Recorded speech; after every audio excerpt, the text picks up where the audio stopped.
What is going on, my fellow geeks, and welcome back to Raving Geeks. I do have a media recommendation. I love Lord of the Rings. Superheroes, movies, a little jack of all trades, I guess. So what makes me a geek?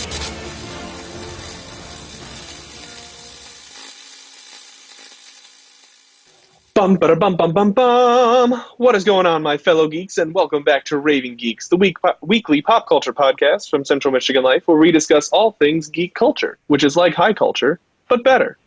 If this is your first time joining us, make sure you follow the CM Life Instagram and Twitter pages for updates on the podcast and to look for us wherever you find your podcasts, including YouTube, Spotify, and Apple Podcasts, and on our website at www.cm-live.com.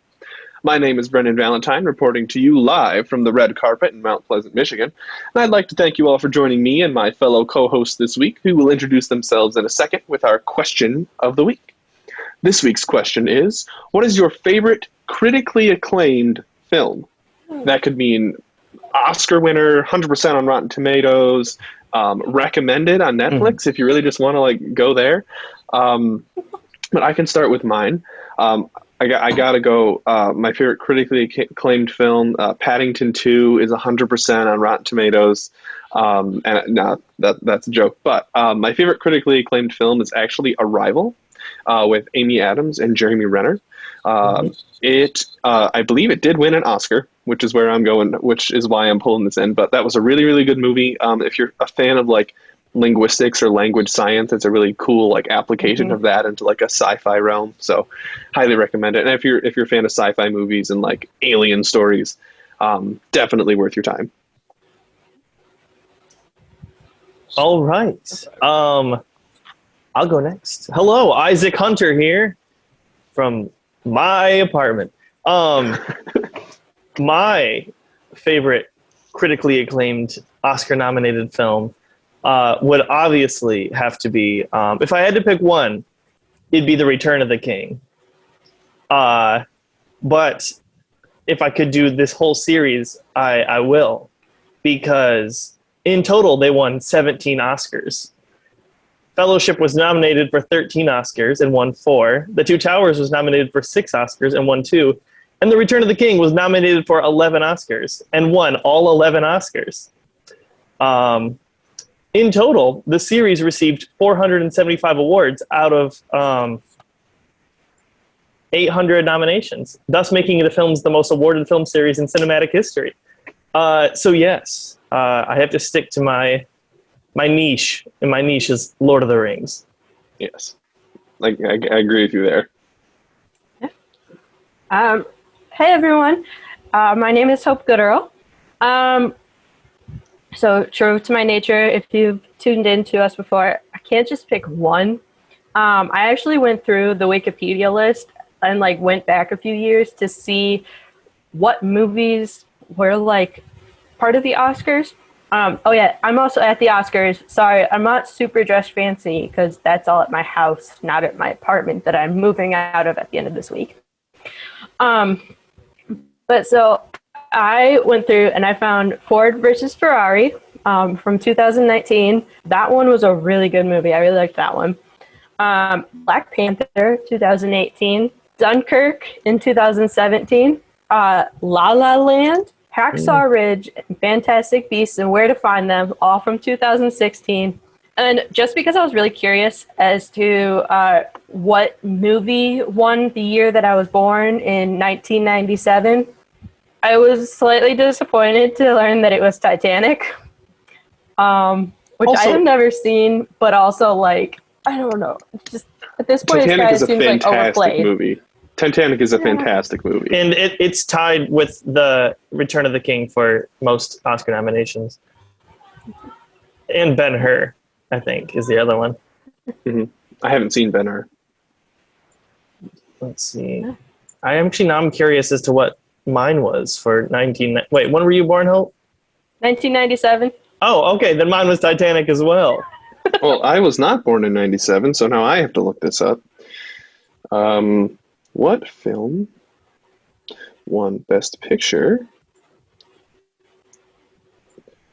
in 2000? A wee little baby. I'm not a baby. I turned 21 tomorrow. American Beauty. You're still a baby until tomorrow. American Beauty. Heck, I've Literally seen that 4 movie. hours from when we're recording this. We're still not technically a full legal adult yet. Makes you a Hey, baby. neither of you can rent a car yet, so technically you're not full legal adults either, if you really want to go there. Yes. Yet. Alrighty. Well, thank you, hosts, for getting things started. So now we'd just like to share some quick geek news. So, hosts, what have you got for us? I'll start because I probably have the least. I could be wrong though. I only have 2, so. Oh, you actually have the least. Okay. So my news, which isn't as newsy as it might have been a few days ago, but that's all right. Step one was that the trailer for Chris Pratt's time-traveling sci-fi film, The Tomorrow War, dropped. That's going to be on Amazon. Looks kind of exciting. It has to do with people having to time travel to fight in a war, which is probably the worst draft I've ever heard of, because that would suck. Mm-hmm. So you can watch that. It looks pretty fun, action-packed, helicopters, aliens, I think, aliens at least. Second bit of news, Jeff Goldblum is to star in a Dungeons & Dragons podcast called Dark Dice. And to just kind of see how that chops up, I decided to actually listen to the first 3 episodes of Dark Dice, and it is pretty good because it's like a group plays D&D, and then they go back and re-record everything they said, but in their character's voice and serious. And so it's it technically was a game, but then they'll have actual narration and sound effects, and it will sound almost like a audio drama. So that's pretty fun. That's cool. And then lastly, Gina Gershon joins Eli Roth's Borderlands movie as Moxie, which means that she's joining the cast of Cheyenne Jackson as Jacobs, Charles Babola as Hammerlock, Benjamin Byron Davis as Marcus, let's see, Stephen Boyer as Scooter, Ryan Redmond as Ellie, and as well as, where's the rest? Yep. Jack Black as Claptrap, Kate Blanchett as No Roland, way. Kevin Hart as Roland, Jamie Lee Curtis as Dr. Patricia Tanis, Ariana Greenblatt as Tiny Tina, along with Edgar Ramirez, Florian Montanou, Janina Gavankar, and Haley Bennett. So it's going to be pretty insane. Yeah, that's a star-studded cast for Borderlands. They got some big names. Yeah. They got little actors to play big people. Why are you surprised? Exactly. That's true. That Borderlands. I told you about the Jack Black and the last thing I a few forgot. episodes ago. Come on. I 100% forgot. I was more reacting to the character he was playing. How dare you? Claptrap. Sorry. What I'm really curious about though is it going to be are they just going to look super realistic, or will they try and kind of do that the cell shading style that Borderlands does a little bit? They might have a filter on the camera type thing. Kind of how, what is it? Is it Sin City? Sin City. Sin City that has that whole it looks really. It looks like it's a comic book. Like a comic book, yeah. Yeah, they might do that. That'd be cool. Which I'd be all right with, to be honest. Because Borderlands definitely has that aesthetic. Yeah. That's important. Important enough to the game that I could see them including in the movie. Alrighty. Well, for my geek news, I found out that Emilia Clarke, who played, I did not watch Game of Thrones, so I don't know how to pronounce her name. Can't. No, I can't. Not even going to try. The blonde one that talks to dragons. Yes, she has a lot of names. Yes. I Jason could say them Momoa's all. wife. Wait. Jason Momoa's wife. Emilia Clarke. Yeah. His character's wife. Yes, but she also played Kira in Solo, a Star Wars story. Will be joining the Secret Invasion project at Marvel, so she will now be dipping her toes into 3 major franchises with Star Wars, Game of Thrones, and now Marvel. Which I think she's an awesome actor. She played the hell out of the role of Kira. Actually made me care about a character I didn't think I was supposed to care about. Yeah, agreed. And then the reason I brought up Paddington 2 earlier is because Citizen Kane is no longer 100% on Rotten Tomatoes. But Paddington 2 still is, and I think that's really funny. Personally, I think Citizen Kane is overhyped, especially for like what we get in the current movies. Like, definitely not a bad film, but I feel like it's one of those films used to gatekeep films, which makes me like it less. Yeah. So, all right, that's all I've got this week. So, Hope, take it away. All right. So first off, we have Haunted Mansion, which had the original movie was Eddie Murphy. Mm-hmm. So Justin Simeon, who did Dear White People, is set to direct the new version of the Disney franchise. Vin Diesel is set to star in a new movie based on the classic game Rock'em Sock'em. Into the Spider-Verse sequel has 3 directors, Joaquin Dos Santos, Kemp Powers, J.K. Thompson, are all set to direct the sequel of Into the Spider-Verse. Captain America has been announced that there is going to be a 4th Captain America movie, and it's in the works with the Falcon and Winter Soldier showrunner Malcolm Spellman. Spellman actually was quoted saying that, like, when this was announced and everything, he's like, yeah, there are a lot more movies than just the 15 that Marvel has announced that are, like, coming out or, like, in the works type thing. And I was just like, you can't say that without giving us more. What's that gif of Hawkeye saying, "Don't give me hope"? See, I was thinking that the one of the guy holding the bars to like the White House or gates or whatever it is. Like, Let me in. Is that Eric Andre? Mm-hmm. I think so. Also, Anthony Mackie found out about Captain America 4 from some person while grocery shopping. The guy was like, yeah, is this Marvel true? didn't even tell. So, yeah, you know. We're all with Anthony Mackie here. Speaking of Game of Thrones, there's a Game of Thrones prequel in the works called House of the Dragon, and the cast is assembling to begin production on that. The Ironheart series was announced that the Disney Plus series will be 6 episodes long, so like Falcon and Winter Soldier, and production is slated for this May, or this month, it's May. Cue in the Timberlake, right? Justin Timberlake. Yep. It's gonna be May. So there is a live-action Sony series that is going to begin filming in August called Silk TV series. I believe it has something to do with like Spider-Man and Spider-Verse because the picture showed like webbing and like a Spider-Man looking costume. I think it was a female. Silk is a female character that has similar spider powers. If I'm not more wrong. Spider-Man verse. Sony's definitely milking the fact that they have to share that with Marvel. They're going to pull out all the stops on what characters they can pull in. And then as soon as they can, they're going to snatch Tom Holland up for one of their movies. Oh, yeah. Well, and Silk TV series is also rumored to end up on Amazon Prime, too. So that's another where they might not give it to Disney. They're not. In the King Kong universe, Godzilla vs. Kong director Adam Wingard is in talks to return for a new MonsterVerse film called Son of Kong. The Eternals, Gemma Chan's Cersei is set to be the lead character in the Marvel film. Invincible, which is a animated TV series on Amazon Prime. It's really good. Announced. Well, you get 2 more seasons. They renewed Invincible for season 2 and season 3. There is reportedly a Mandalorian video game in development for PS5, Xbox Series X, PC, and possibly PS4 and Xbox One. So they're going to try and get it out there. It's interesting that like Nintendo isn't on there, but Nintendo's got their own thing.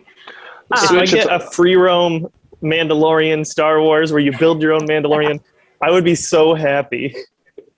Yeah, but I feel like the reason it's not on Switch is like Nintendo, the way they like produce game, like the actual cartridges is tough for like smaller developer, like it's tough for developers to get behind because it's so expensive. So it That's doesn't always like come out on Switch first. But that sounds very exciting. Also, speaking of Star Wars stuff, the Bad Batch comes out this week. We've talked about it before, but May the 4th. May the 4th be with you. So I know in previous episodes that I have talked about the rumor of a new NCIS spinoff coming called NCIS Hawaii. It has been officially confirmed by CBS with their announcement of casting of 3 characters. So they cast Vanessa Lackey, I don't know how to say her last name, as lead actress for the character Jane Tennant, who's in charge of the team. We have Yasmin Al-Butsami as Lucy, who's the junior member of the team, and Jason Antoon as Ernie, the NCIS Cyber Intelligence Specialist. It was also shown that the spelling of how they did NCIS Hawaii was changed to reflect how Hawaii is written in the Hawaiian language. So how we might see it on a normal map as just Hawaii, it's actually Hawai'. So it's more Hawaii, which I thought that was really cool, and especially the fact that, you know, filming in Hawaii and they're going to be, you know, all over the place on those islands, that like, hey, why not show some respect to the people?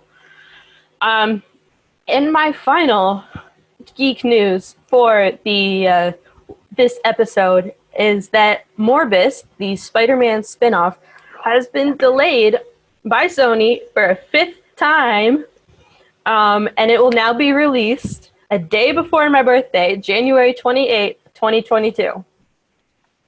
Oh, dang, that's a long way out. That is all of my geek news. Dang, I was looking forward to Morbius too. I mean, I still am, but you know, when it's that far out, it's hard to get hyped for. Alrighty.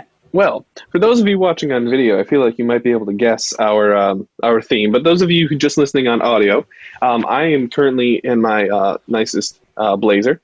Hope is herself at on the red carpet at the Oscars, and Isaac is wearing his nicest clothes and his bow tie.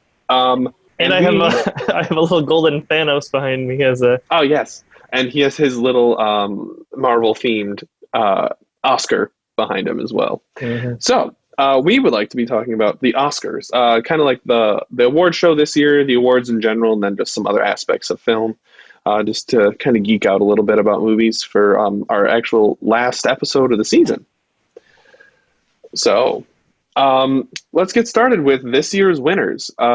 Before we like really get into anything specific, were either of you familiar with like any of the movies that were like really being released this year? I mean, I saw Soul. Same. Yeah. Obviously, I mean, and then Tenet and Sound of Metal.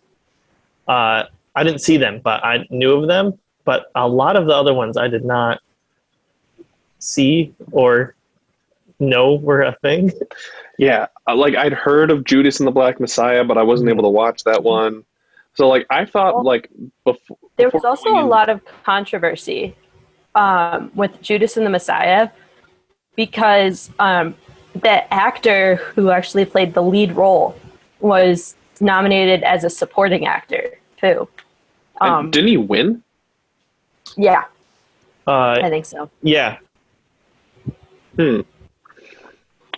That's interesting. I hadn't seen the film, and I hadn't heard about that controversy. I guess I just didn't do enough research. The lead role was the story itself. Yes, we're going to cop out like that. So I guess I'll go through and read some, and if we have like comments on them. But so the winner for an actor in a leading role was Anthony Hopkins in The Father. Didn't even know that was a movie. I like Anthony Hopkins, though. I also like Anthony Hopkins. Either of you hear about The Father beforehand? No. Nope. I was honestly really hoping that Chadwick Boseman was winning that category. Postmortem. Obviously, yeah. But the thing is with the Oscars, normally at least like I've heard of the movies they're doing, even if I haven't seen them. But like in this one, the only one I heard of was the one that Chadwick Boseman was in, Ma Rainey's Black Bottom. But also I hadn't seen it. Like I feel like the pandemic definitely messed up movie watching. If you didn't have the right like subscription services and stuff like that, a lot of stuff you weren't able to see. But I just found it weird how many I hadn't seen, especially for these like big categories like Best Picture and leading actor and actress. So and then actor in supporting role Daniel Kaluuya for, I think I'm mispronouncing that, but for Judas and the Black Messiah. Actress in the leading role Frances McDormand in Nomadland. Actress in a supporting role Yoo Jong-yoon in Minari. Which I also hadn't heard of. Is that an international film? Well, I only heard about it because that's the one that Steven Yeun is in.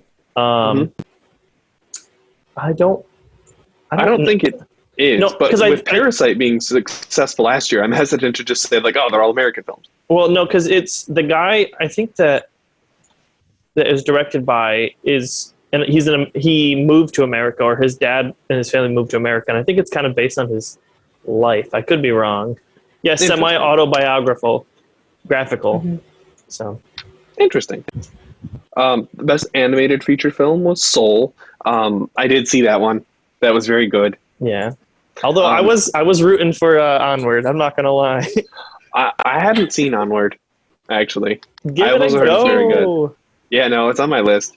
This semester did not give me a whole lot of time to watch movies. Like I could watch like quick TV shows, but movies was like a commitment. Yeah.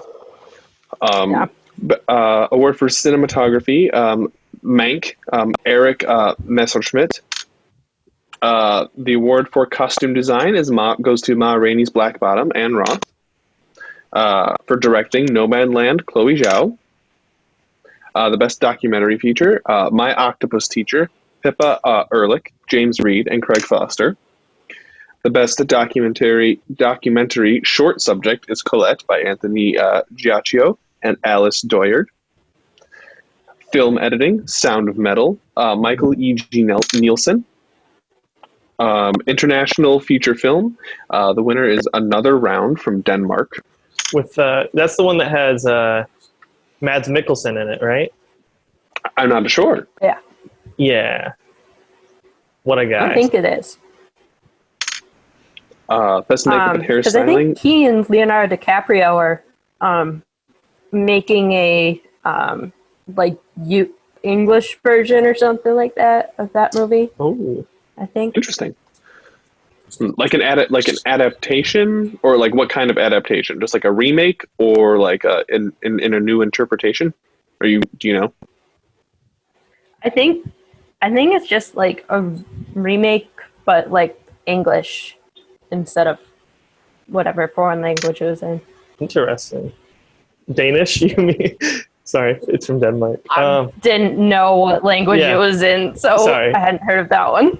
Sorry, also, like bad. Denmark borders a couple other countries that speak different languages, so you always have like, if you have local film festivals in like Arizona, New Mexico, there might be Spanish films and like local films from Quebec or in Spanish as well, or in French, not Spanish. Yeah, that'd be interesting if there was a Spanish film in Quebec. So best music for the original score also went to Soul, and the best music for original song went to Fight for You from Judas and the Black Messiah. Best Picture went to Nomadland. Overall, the other nominees for that one were The Father, Judas and the Black Messiah, Mank, Minari, Promising Young Woman, Sound of Metal, and The Trial of the Chicago 7. So I'd actually heard of The Trial of the Chicago 7, another one I hadn't seen, but I'd heard that it was being produced. See, I feel like everything that I have heard of was like in preview or ads for streaming services that I had, but on streaming services I didn't have. Yeah. HBO Max. Who said that? I don't know. I just heard Let's put in our final plug of the season. Final plug of the season, HBO Max, please. The more films you release on there, the more I actually want to see them. I need to watch Godzilla versus Kong. I need to watch Mortal Kombat now that it's out. I need to watch the Zack Snyder's cut of the Justice League.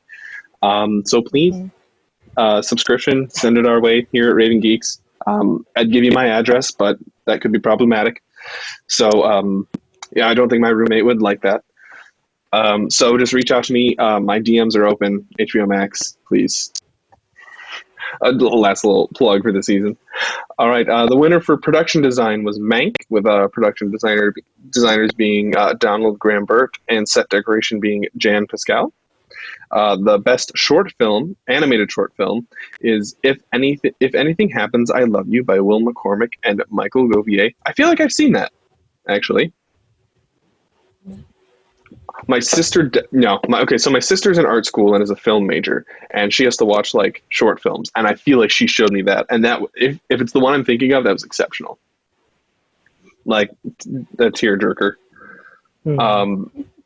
The best short film live action, Two Distant Strangers by Trayvon Free and Martin Desmond Rowe. The Oscar for best sound is the winner is Sound of Metal. The best visual effects is Tenet. The best writing adapted screenplay is The Father, screenplay by Christopher Hampton and Florian Zeller. And the best writing for original screenplay is Promising Young Woman, written by Emerald Fennell. And that is all of our Oscar winners for this year. Woo! So at least we don't have a best picture controversy this year, as far as I know. Yet. Now, usually they have the night of. What was it, like 5 years ago, where they just read the wrong film? Was it the La La Land one? Yeah, they said La La Land, and it was actually Moonlight that won. Yeah. Gosh. Have either of you seen like either of those movies, La La Land or Moonlight? Yeah. Yep. I have them both on my shelf I saw over there. La La Land. Oh, so I think I have La La Land. I've seen La La Land. I have not seen Moonlight. How Moonlight? I heard Moonlight definitely deserved the Oscar. Yeah, it was really good. It I mean, definitely different genre than La La Land. Yeah, well, it tackles like tougher. Yeah, topics, it tackles tougher topics. It gets a lot more real, I think. But I did really enjoy it, so I think it deserved it. That's good. Usually around Oscar time each year, I like see the list of like films nominated for Best Picture, and I do my best to watch each of them. But I wasn't like, I don't know if it was like just the pandemic or anything this year. I wasn't like really drawn to anything nominated for Best Picture. How about y'all? Oh. Well, now I want to watch Nomadland. The biggest problem. I mean, I had heard of, I think, some of them, maybe like half of them or something. But I think the biggest problem was where to watch them, / if I needed to rent them or anything, like having the money to do so, like, I think, what was it? Judas and the Black Messiah, right? That one, I think it was like, I was like, oh, that sounds interesting. But then like, didn't know where it was. Or like Wasn't the Trial of the Chicago 7.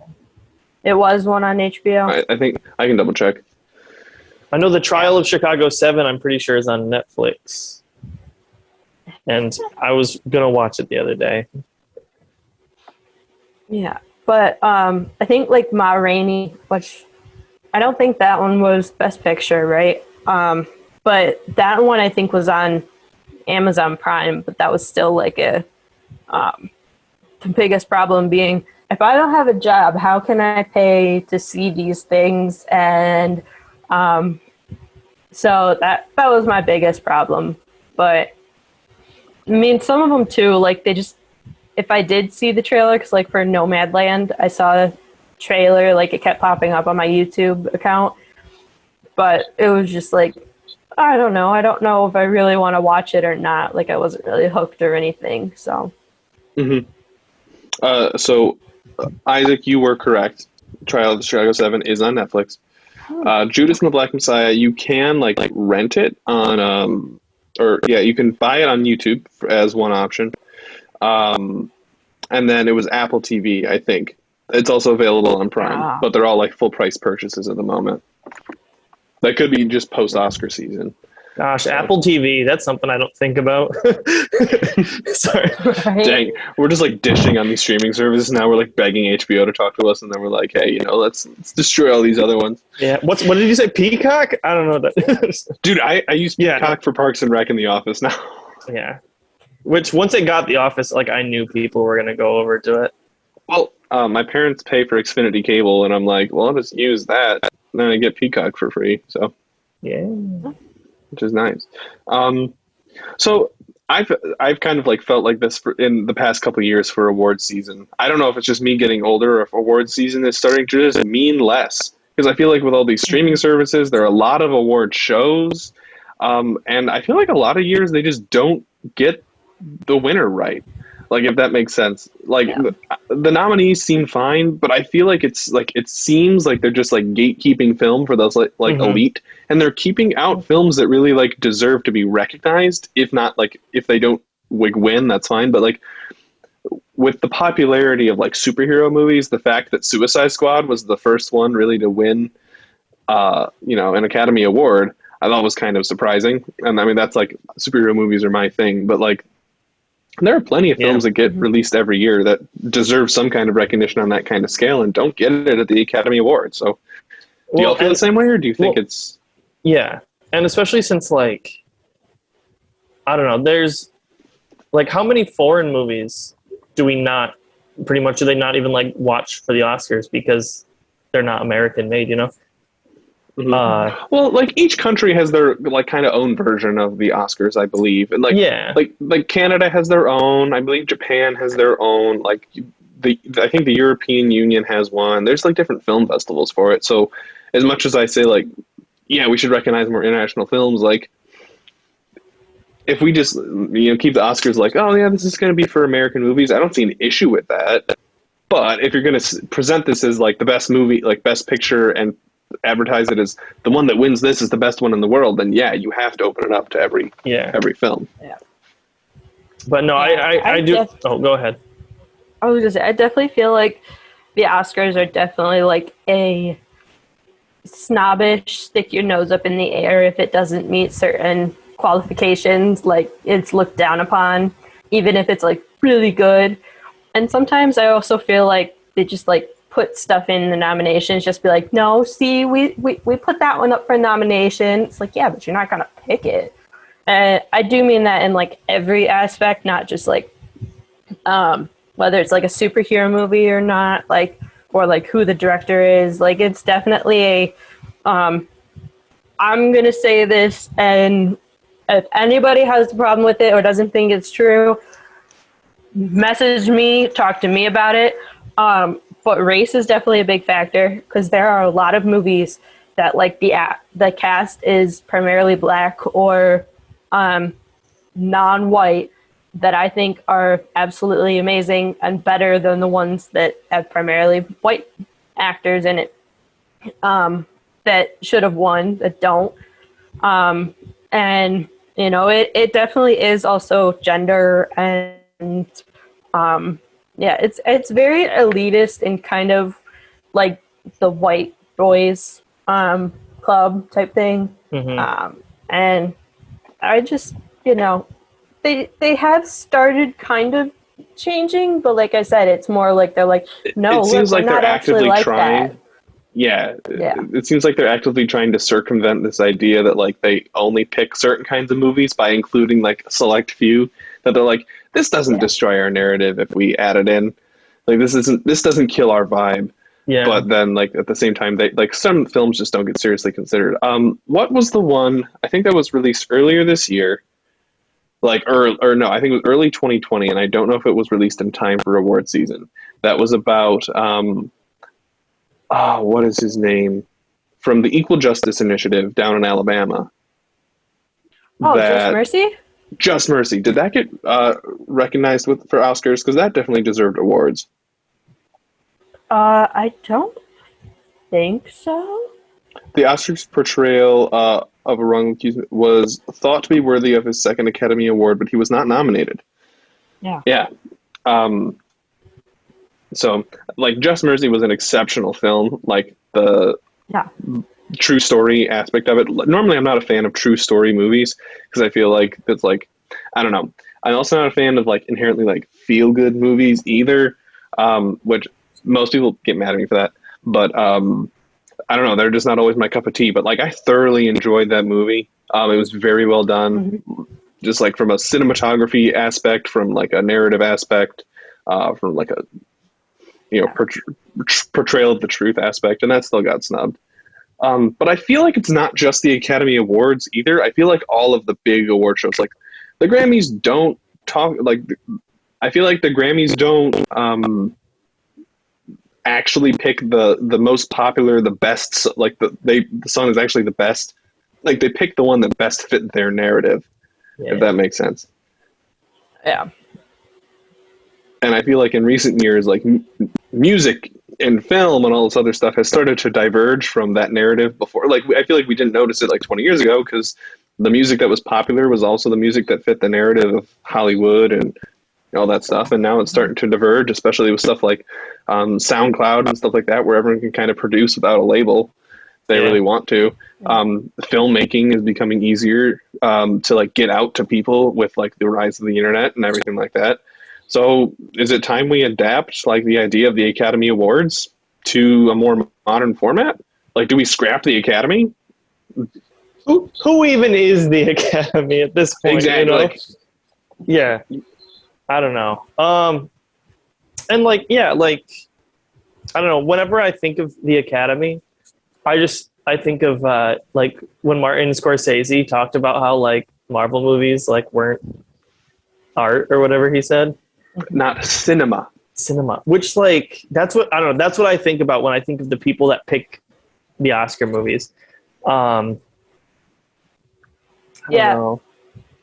I'm kind of the same where like I see it as like a group of old white dudes and Dad, I apologize right now because I know you're going to watch this eventually and you're going to yell at me for this.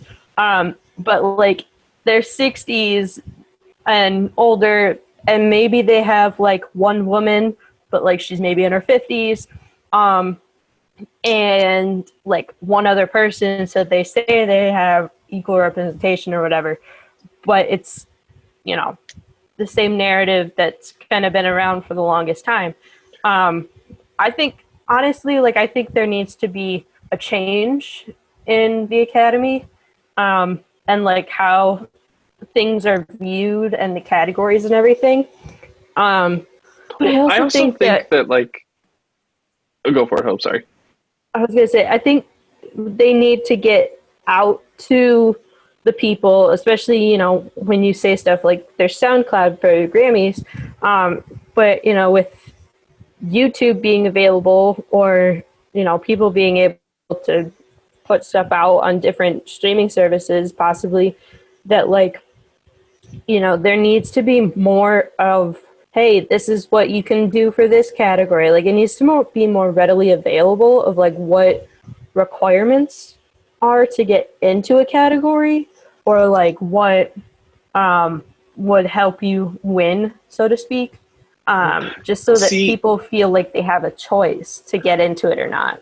I would tend to disagree with like a criteria list, because I feel like that might discourage like certain kinds of creativity in movies. Because if you're like I want the award, I want the, you know, the critical acclaim, you're gonna look at that list of stuff. And I also don't think it should be like necessarily like the most like popular, well-received movie of the year either, because like there's aspects of film that I don't notice when I go to the movies and watch a movie that like should be appreciated and taken care of. Like, I'm not actively listening to the score, but that's contributing to my experience. Like, I don't understand camera angles, but that's also contributing to the experience. So like, I think there should, like, I think the point you made was pretty poignant, Hope, that like it's the same people that have been making these choices for like decades. And I feel like if you just like switch it up with like who is like, still keep experts in the field, like don't just poll for the Oscars. I feel like that kind of makes it a little less special. That makes it feel a little more like the Kids' Choice Awards or something like that.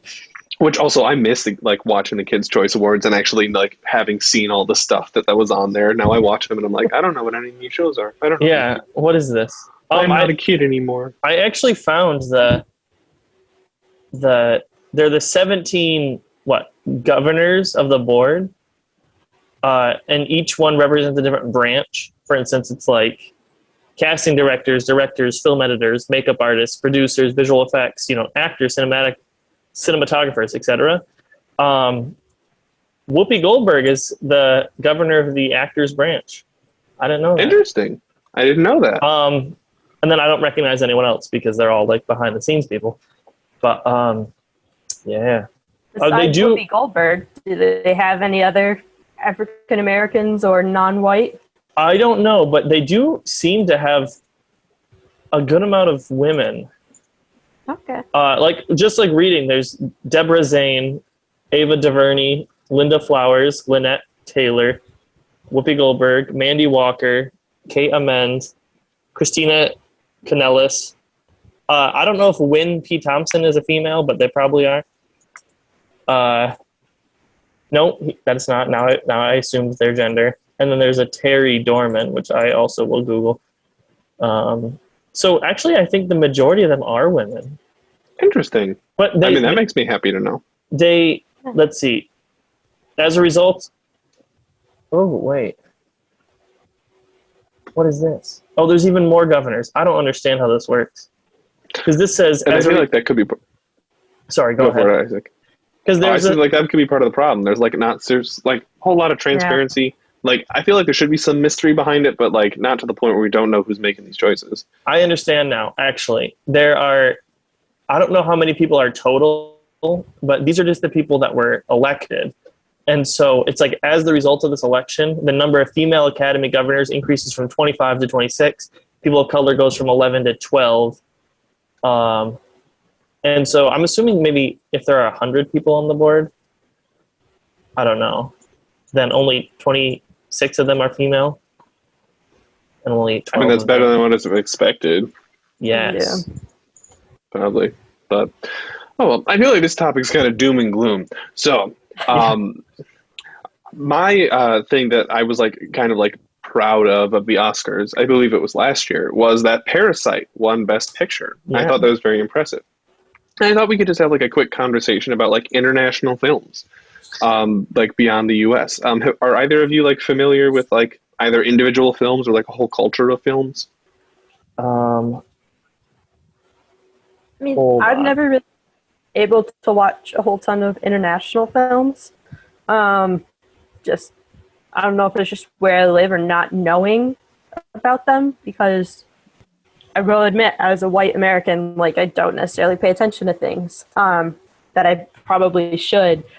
But some of them do interest me, but I'll also admit that I can't use subtitles because my ADD brain will just focus on the subtitles and not what is happening on the screen. I also only look at the subtitles. Yes, same. I couldn't name too many, but I Googled it. I know I'm not prepared for this. I will say that Spirited Away won some sort of award once, but that is a foreign film. So actually, I think a lot of the films I do know happen to be from Japan, mm-hmm. Crouching Tiger, Hidden Dragon, which actually might have been from China. Same thing, but I know Pan's Labyrinth was one that was a foreign film that I always knew about. I don't know if you guys have seen Pan's Labyrinth. That's a Guillermo del Toro, and it is pretty interesting. I've heard it's a complicated movie. It is. It is very complicated, and it is all in another language. And so the whole time you're reading the subtitles and then going back up, and then you're like, oh my gosh, why are they bleeding? And you're like, Mm-hmm. But no, that's my thing with the subtitles is I don't watch people's faces when I'm watching movies anyway. I don't pay attention to people, so I don't. It doesn't retract from the experience, at least on my end. But I definitely get the subtitles can be distracting. However, for those of you listening at home, I definitely if you can I feel if you can watch the movie with the subtitles, I feel it's not that much of a barrier, because I feel it's there's so much to a movie beyond just dialogue that is put into it that you can still enjoy the experience. I'm personally here at CMU. I'm a French major, so like a lot of my studies actually come from watching French movies.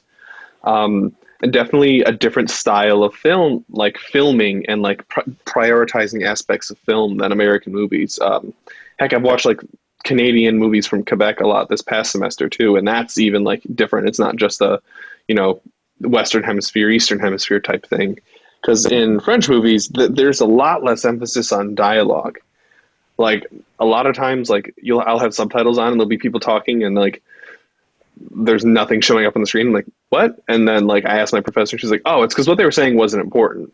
Like not enough to like actually put subtitles in, because what you're supposed to be paying attention to is, you know, what is going on the screen. Like they're having a conversation, but it's like it doesn't matter. Who cares? The one director I'm thinking of for the French movies right now, his name is Jacques Tati. And he has like a weird like comedic style. Like think the aesthetic of what's the director's name that did The Grand Budapest? Wes Anderson. Kind of think like a 50s, 60s version of Wes Anderson's film style, but like more like wider shots. You're not zooming in on characters' faces. It's more about like not necessarily the action, because it's not like an American action movie, but like the blocking and the use of space is more what's important in his films. The one film I'm thinking of is called Trafic, which is like an anglicism of the word traffic, and it's about like it's kind of a commentary on like the French auto industry and the use of cars in Europe. I thought it was kind of cool. But probably the most influential French film that I've watched is called La Haine, which means hate. And it's about like three friends who live in like I guess the word that it would be translated to is kind of like a ghetto, like definitely a poor area of town. It's also like a commentary on race in Europe and like interactions with law enforcement and authority as well. The one quote that I've also heard like in a song, it's like fairly popular. But in the movie, they're like the three main characters are standing up on a rooftop, and they're just kind of talking about life in general. And the one tells a joke, and he's like, "Oh, there's a man like standing at the top of a building, and all of a sudden he decides he wants to get down, so he just walks off the side. And every story he follows, he says, so far so good, so far so good, so far so good." But it's like a commentary on like, you know, people living in poverty. It's like, you know, every day, one step at a time, you're getting through, and you're like, you know what, so far so good. But like, because of the way the system works, you're eventually going to hit the ground. Is like the commentary on it. But like, that's the whole movie, and that one joke is like pivotal for. It's like that one piece of dialogue, but the rest of the dialogue in the movie is less like highlighted. So that change in perspective from an American film, I think, is really interesting, because like you watch an American film, it's like, you know, things are exploding. Like you get close-ups on people's faces. Like what they say is like poetry every time, and like supposed to be really impactful and important. And you don't like, there's no plot progression if there's no dialogue in an American film. You could take the dialogue out of a French film, and I feel like a couple of different European style films, and you still have a plot progression. Yeah. Gosh. American movies and explosions. There's nothing wrong with that Hollywood formula, but it's like, you know, it's interesting to see how other people do movies. Yeah. No, have you ever seen the Italian film? It's Life is Beautiful, but it also, in Italian, it's La Vita è Bella. Sounds about right. It's an Italian comedy drama, and we watched it in my, I think it was my film as literature class. But it is really depressing. Because it almost has a lot of slapstick humor almost too. And it's kind of filmed to look like it's old fashioned, because it's about the Holocaust, and it's about like a dad and like his wife and his child. And basically it's about him making his child not feel the horrors of like the Holocaust. Like they go to a concentration camp, and they like sneak his like child in like with the adults, and he basically like keeps the child like happy and pretending it's a game the entire time.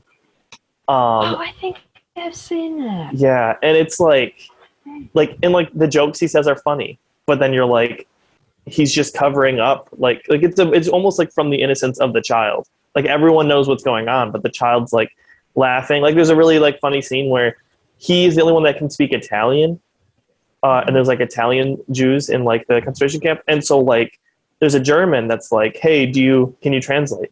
And he's like, oh, I can translate. And the German's like, okay. And like the German starts telling everyone like, if you do something, like you're gonna get like, you know, like beaten and like do stuff. But then like when he translates it, he's like, oh yeah, he's like, anyone that does something nice is gonna get like 3 suckers. And it's like, yeah. And it's like, if you do really good, you get to ride in the tank. And like he's doing all this like positive translation for his kid, but it's like, oof. I recommend that movie though. That's an interesting juxtaposition. Mm-hmm. Yeah. Well, because there was also a scene. Wasn't there a scene? Because I think if I'm remembering which film it is correctly, I think I watched it in my 12th grade English class, which that's been a while. Yeah. Right. But because there was a scene, I think that like he was able to get his kid in to eat with like the officers' children, like the German officers' children, and like accidentally speaks Italian, or like his son does. So then he teaches like all the other kids how to say the words so that like his kid isn't like beaten or anything. And it was because my class was like, no, we want to watch it with the English, whatever. It was so instead of hearing it in the actual language, you know, Italian and German, we watched it with the English dub over. Yeah. So like that scene wasn't like as good as it would have been in the foreign language. But that's what my class wanted to do, so whatever. That reminds me, when I was in high school, we actually watched a Japanese adaptation of Hamlet. Or no, not Hamlet, King Lear. We watched a Japanese adaptation of King Lear that was like combined with a traditional Japanese folk story. I thought that was really cool. Like a melding of cultures in film. I thought that was awesome. Fun fact, and I'm probably going to get it wrong, and thank God my sister doesn't watch this, because otherwise she'd yell at me for this. So Lion King 2 is Romeo and Juliet. Lion King, I think, is Hamlet. Yeah, and Lion King 1.5. Rosencrantz and Guildenstern are dead, I believe, is the vibe they were going for. Yeah. But that's not a Shakespeare play. That's building off of the characters of Rosencrantz and Guildenstern from Hamlet. And what's that in the distance? A history major? Now let me tell you something. Yes, very much Lion King is Hamlet, but Hamlet is also not the origin of the story, though, as it goes back to ancient Egyptian myth, if not before that, where, you know, Osiris is the king and his son is Horus, and Osiris's brother Set kills him and then takes over, and then Horus gets exiled and then has to come back and kill his uncle and take back over. And it's just this classic story of evil uncles all the way back in history. Didn't they talk about that in the in Rick Riordan's Kane Chronicles? I didn't read those because I didn't like them. Shame. Oh, they're really fun. But then it ends up Set isn't the same idea. Like Hades isn't the real villain. It's Kronos. Yeah. It's not Set that's the real villain. It's the serpent whose name I can't remember. Snakey. Snakey. Yeah, no, he's supposed to eat his son. Yeah. But so going back to an earlier comment you said, Brendan, about not refocus now that our tangent, you know. You were talking about how French films don't focus so much on like the dialogue, and I honestly think that that's why I liked Dunkirk so much. Was because that film doesn't have many words in it. Like it's got a few lines, and honestly, like what you were watching was the interactions of the characters as like they were trying to be super quiet or like, you know, get off of the beaches and like honestly it was so good, and like it was kind of refreshing not to have dialogue, honestly. No, Dunkirk is phenomenal. I've never seen someone say as much as Tom Hardy says with his eyes in that movie. Because he's. Have you seen it, Brendan? I have not. Okay, so Tom Hardy's a pilot. He's just like a British pilot, and the entire movie, he has a mask on, like his because the pilots have the hat and then they have the air thing. Like when he was Bane in Dark Knight Rises. He's literally the same person. But only good instead of he's got this. I was born in it. And so he's only this. Sorry. And like it just always cuts to his like face, just like doing stuff. And like you hear him talk a little bit, but no, I think he did great, and you didn't even see his mouth. The whole movie's good. But that's as far as it's like the one thing I will say that was slightly confusing was the fact that it was 3 different stories that eventually turned into one, like they all connected at the end. But it was confusing because all of a sudden you're going, wait, we just saw that scene there, or like that hasn't happened yet, and then you go, oh, they all connect at the end. Which Christopher Nolan does try and tell you, like, hey, this, they all start at different times at the beginning, but if you're not fully paying attention, Nolan's a good storyteller. Oh, like after watching Interstellar, I have I loved him after Dark Knight, but then after Interstellar, I was just really impressed. Yeah. But another movie, which I realized, I believe it's technically an international movie, is called Bicycle Thieves. I'm not even going to try and pronounce the Italian name for it. But it's post-World War II in Italy, and basically deals with the poverty that comes with being Italian and living in Italy after World War II and like after the war and everything. And it follows a father and son. Father has his bicycle stolen, and that's the only way that he can get a job, essentially, is with the bike. And so it goes through the whole story of like trying to find the bike, possibly stealing another bike, getting in trouble for it. And just like, it was really good. It is a black and white film. But it was really good for, I watched that when I was at community college taking an intro to film class, that I watched like 15 minutes of each film. That film I actually watched all the way through because it was the only one that I thought was good besides the silent film. It's funny. You said it was Italian? Yeah. Go ahead, Isaac. It's funny that you took an intro to film class, but you only watched the intros to the films. Okay, there was a Ryan Gosling one, something Nelson, half Nelson, I think.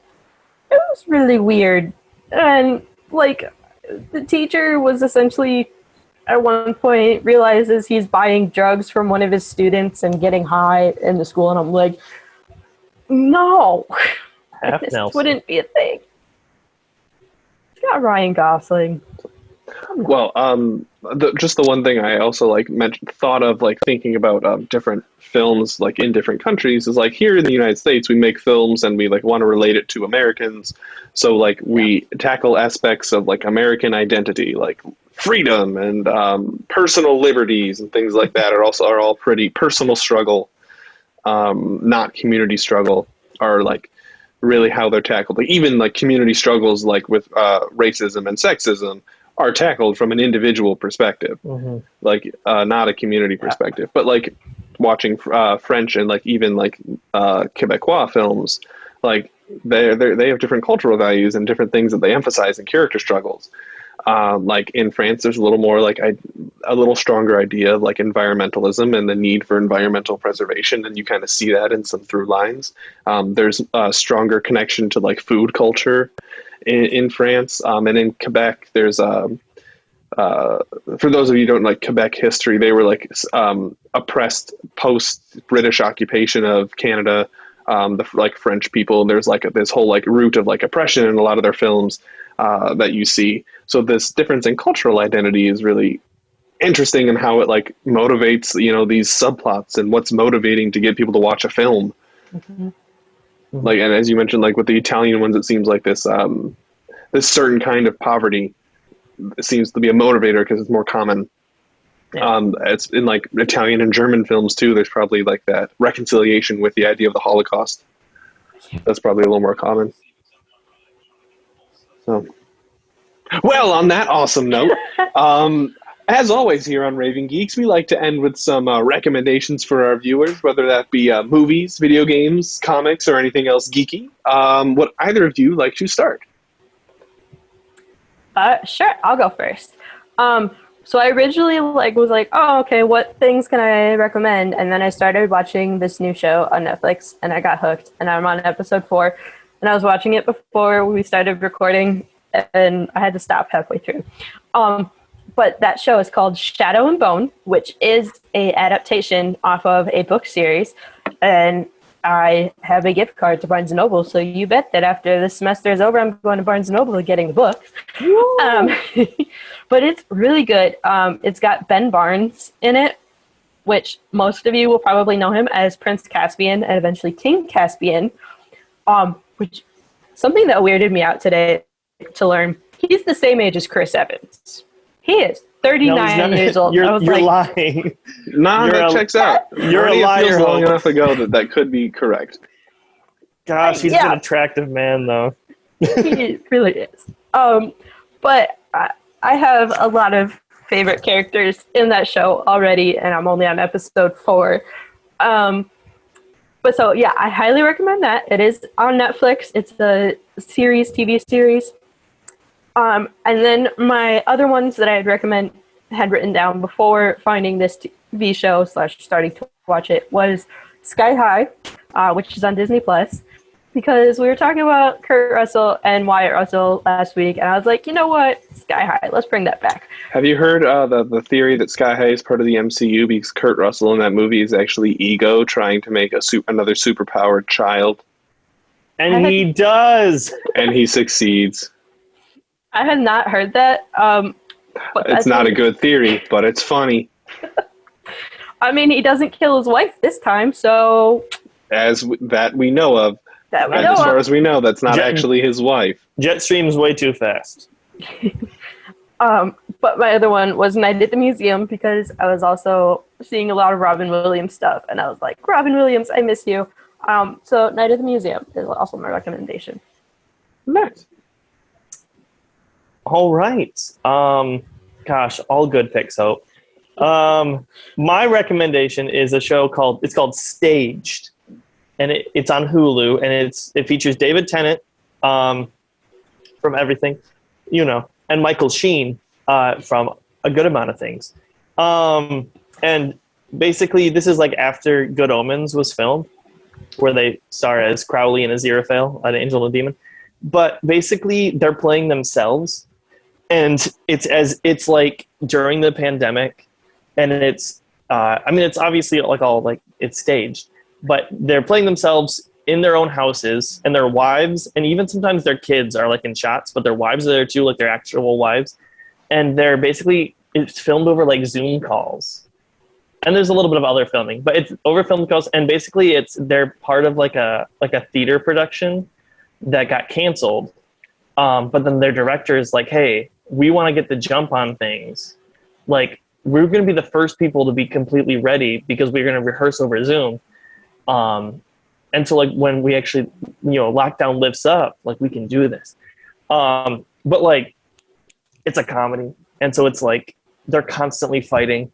And, like, everything that's going wrong is going wrong. Like, and it's got tons of like, surprise actors, guest appearances, like, by tons of actors, like, you would not expect. And then you're like, oh my gosh, that's so-and-so that I'm not going to say because I don't want to spoil it. But like big names, people in the MCU. And there's a season 2 though, probably because lockdown lasted so long that it's both. It's hilarious. The first season's just six episodes, and they're like 20 minutes long, but it's great. I highly recommend it. My sister recommended it to me, and she was like, this is like our family's niche. You're going to love it. And I watched it, and I was like, I love this. And I laughed so hard. So Staged, everyone, on Hulu. Nice. Thank you very much, Isaac and Hope. So my recommendations are things I've kind of already mentioned today. I highly recommend the movie Arrival with Amy Adams and Jeremy Renner, and the French film La Haine. Um, Also, if anyone's played Mass Effect, the aliens from Arrival definitely remind me of Reapers. Yeah. But if you want another French film, one that I just recently watched, is called Haute Cuisine, which is like an interesting. It's like based on a true story about the first and I believe at the time only female chef to cook for the French president, like directly his private meals. It was very, very cool, interesting story about not only French food but French food culture and like all of the work that goes into preparing the food. And then while I haven't watched this, it's on my list as soon as I have access to HBO Max. But my uncle recommended to me a show called Be Foreigners. And the concept seems really interesting. So if you have access, highly recommend it. It's about, it seems like people trapped, either somehow people from the past show up now, but enough of them that they form like a refugee camp and like tried to get integrated and assimilated into society. And you have to like figure out people from these like like not prehistory, but like, a couple hundred years ago getting adapted to the modern day. So that seemed kind of cool. Alrighty. Well, that's all we have for you today. Thank you all for joining us here at Raving Geeks this season. This will be our last episode for a little bit. We'll be back in the fall. We might be doing some like special episodes, just like quick 30-minute like snippets to keep you all updated and satiated with some geek news and geek culture.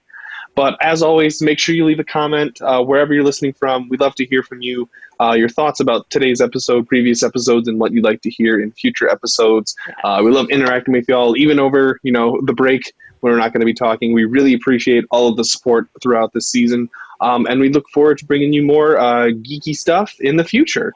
So feel free to reach out to us on Facebook or Twitter at Raving Geeks, as well as our TikTok.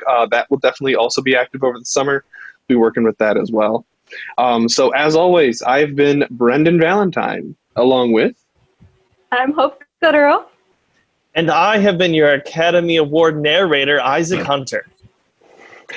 Stay geeky, and have a great weeky, everyone.